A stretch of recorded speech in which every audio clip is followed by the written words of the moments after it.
अच्छा सर, बीच में हमने देखा कि आप के एक दो इंटरव्यूज़ में, पॉडकास्ट में आपने इल्ज़ामात लगाए हैं कि जो उनके उमर अबाब के दादा हैं, चाचा हैं, वो मंशियात फरोशी में, क्राइम में मुलवस हैं। वो सखर से आते हुए कोई 6 मन चरस में गिरफ्तार हुए। ये कहानी क्या है? करमुला चांडियो साहब, 4 से 5 FIR उन पे हैं, जिनमें 3 या 4 मर्डर FIR हैं। एक FIR 17 लोगों की है। ये ज़रा खुल के बताएं, ये 17 लोग कौन थे जो मारे गए? आपने कहा कि इनमें एक को जलाया भी गया है या ज़्यादा को जलाया? जत और जावरी कबीले हैं हमारे वहाँ के इलाके के।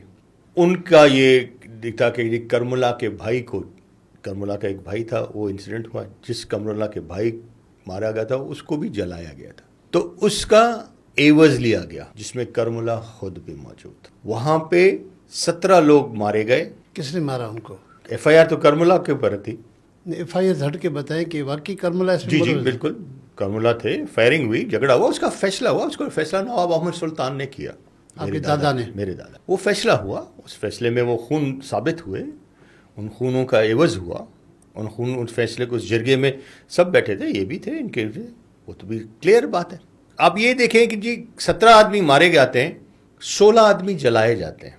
ये जलाने वाला केस भयानक नहीं है सर? सर बिल्कुल भयानक है। ये करमुला साहब के कहने पे जलाया गया या किसी और के?